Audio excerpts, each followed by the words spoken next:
தமிழக வெற்றிக் கழக மாநாட்டில் அக்கட்சியின் தலைவர் விஜய் சொன்ன குட்டிக் கதையை 4 வருடங்களுக்கு முன்பே நாம் தமிழர் கட்சி ஒருங்கிணைப்பாளர் சீமான் கூறியிருக்கும் வீடியோ இணையத்தில் வெளியாகி வைரலாகி வருகிறது. ஒரு நாட்டை ஒரு மன்னன் ஆண்டு கொண்டிருக்கான். அவனுக்கு வாரிசுகள் கிடையாது, குழந்தை கிடையாது.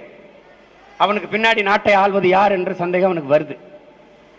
என்னடா பண்ணலாம், நமக்கு பின்னாடி நம்ம இந்த நாட்டை ஆள ஒரு இளவரசன் தேவைப்படுறானே அப்படிங்கும்போது ஒரு தேர்வை வைக்கிறான், ஒரு போட்டியை வைக்கிறான். நாடெங்கிலும் தண்டோரா அறிவிக்கப்படுது, பறை அறிவிக்கப்படுது. இந்த நாடு இளவரசர் தேர்வு செய்யப்பட போறார். இந்த நாட்டை மன்னருக்கு பிறகு ஆள்வதற்கு ஒரு இளவரசரை மன்னர் தேர்வு செய்ய இருக்கிறார். அதற்கான போட்டி நடக்கிறது. எல்லோரும் அரண்மனை வாசலுக்கு வரவும் வந்துட்டான். எல்லாம் சின்ன சின்ன பிள்ளைங்க, இந்த மாதிரி இந்த பச்சை பச்சை பிள்ளைங்கள வரிசையா நிக்கிறான். எல்லாம் 8 வயசு 9 வயசு அப்படி 7 வயசு அப்படி பசங்க நிக்கிறான். எல்லாருக்கும் என்ன பண்றாரு, ஒரு ஜாடி, கொஞ்சம் மண்ணு, கொஞ்சம் விதை கொடுக்கிறார். விதை, இந்த விதையை முளைக்க வைத்து நன்றாக வளர்த்து கொண்டு வருபவன் எவனோ அவனே இந்த நாட்டின் இளவரசனாக தேர்வு செய்யப்படுவான். இதான் அறிவிப்பு.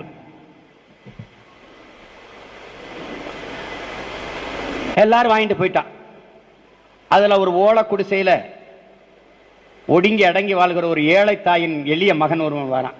அவன் ஒரு சின்னவன். அவன்கிட்டையும் விதை கொடுக்கப்படுது, ஜாடி கொடுக்கப்படுது, அதுல மண் இருக்குது. அந்த ஏழை தாயின் மகனும் தாயும் சேர்ந்து அவனுக்கு இன்னும் தினம் அதுக்கு விதையை பூத்தி விதையை போட்டு தண்ணியை ஊத்தி ஊத்தி ஊத்தி ஊத்தி பார்க்குறான். அது முளைக்கவே இல்லை. அது முளைக்கவே இல்லை. அரசர் அறிவிச்ச நாள் வந்துருச்சு, செடியை கொண்டு ஒப்படைக்கணும். அந்த ஏழை தாயின் மகனை அழுறான். முளைக்கவே இல்லையே, நான் எப்படி போய் மன்னர் முகத்தில் முழிப்பேன், நான் எப்படி கொண்டு போவேன் அம்மா அப்படின்னு. நீ முயற்சி செய்தா இல்லையா மகனே, நீ தொடர்ந்து அதை முளைக்க வைக்க போராடினா இல்லையா மகனே, அதை போய் நீ மன்னர் இடத்துல சொல்லிட்டு வா, நீ கொண்டு போ, நீ போயிட்டு வா அப்படின்னு எல்லா பிள்ளைகளும் போகும்போது முளைக்காத அந்த சட்டியை தூக்கிட்டு அந்த ஏழை தாயின் மகனும் போறான். எல்லாரும் காட்டுறான், என் செடி எப்படி வளர்ந்துருக்கு பாருங்க, என் செடி என்னைத்தான் தேர்வு செய்ய போறார், நான் நல்லா உயரமா வளர்த்துட்டேன், என் செடி கொழு கொழுன்னு நல்லா பச்சையா இருக்கு, என்னைத்தான் தேர்வு செய்ய போறார் மன்னர் நினைச்சிருக்கான். மன்னர் என்ன பண்றாரு, எல்லாரையும் நகர்த்தி நகர்த்தி விடுறாரு. இல்ல இல்ல இல்ல இது இல்ல இது இல்லைன்னு கடைசியா முளைக்காத ஒரு சட்டியை கொண்டுட்டு வர்றான். மன்னா, நான் பெருமுயற்சி எடுத்தேன், காலை மாலை இருவேளையும் இதுக்கு தண்ணீர் வைத்தேன், இதுக்கு உரம் வைத்தேன், தண்ணீர் விட்டேன், ஆனாலும் இந்த சட்டியில் இந்த விதை முளைக்கவே இல்லையே மன்னா, நான் என்ன செய்யறதுன்னு சொல்றான். அப்படியே அவனை இருக கட்டி பிடிச்சு இந்த நாட்டிற்கு இளவரசன் கிடைத்து விட்டான்னு அவனை தூக்குறார். எல்லாரும் வேகிற, என்னடா முளைக்கவே இல்லை, வெறுஞ்சட்டி வச்சிருக்கிறோட போய் கட்டி பிடிக்கிறா அப்படின்னு. அவர் மன்னர் சொல்றாரு, நீங்கள் எல்லோரும் ஏமாற்றுக்காரர்கள், இவன் ஒருவன் மட்டும்தான் உண்மையானவன். ஏனென்றால் நான் உங்களுக்கு கொடுத்த விதைகள் எல்லாம் அவித்த விதைகள், அது எப்படி முளைக்கும், நீங்க எல்லா பயிலும் வேற விதைய போட்டு முளைக்க வச்சு கொண்டு வந்துட்டீங்க அயோக்கிய பயல்களா பதவிக்காக. அவன் உண்மையை வந்து சொன்னான், இவன் தாண்டா இந்த நாட்டின் இளவரசன். இந்த கடைசி ஏழை தாயின் மகன்களாக இருக்கிற நாம் கடைசி வரைக்கும் முளைக்குதோ முளைக்கலையோ உண்மையா இருக்கும். இது சம்பந்தமா ஒரு குட்டி கதை ஒன்று சொல்றேன். ஒரு நாட்டில் ஒரு ராஜா தனக்கு பக்கபலமா இருக்கிறதுக்காக, கூட துணையா இருக்கிறதுக்காக ஒரு தளபதியை தேடுறாரு. சரியான தகுதிகளோட ஒரு 10 பேர் செலக்ட் ஆகுறாங்க. ஆனால் அதில் ஒருத்தர் மட்டும் தான் செலக்ட் பண்ணணும்.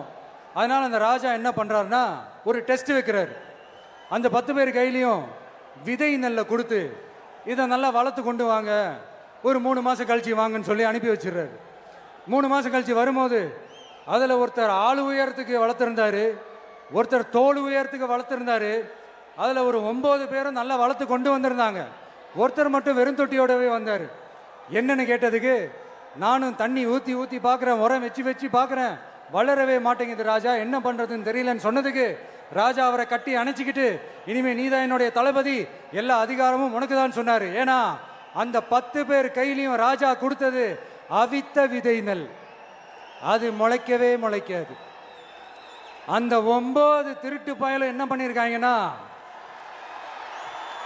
வேற விதை நெல்லை வாங்கி அதை வளர்த்துட்டு ராஜாவையும் மக்களையும் ஏமாத்திருக்கிறாங்க. ஆனால் இவர் மட்டும் உண்மையை போட்டு உடைச்சிட்டார்.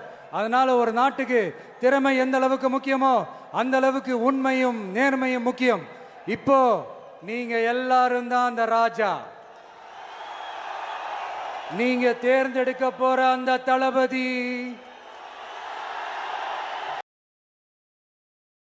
செய்திகளை உள்ளது உள்ளபடி தெரிந்து கொள்ள ரெஃப்ளெக்ட் நியூஸை சப்ஸ்கிரைப் பண்ணுங்க.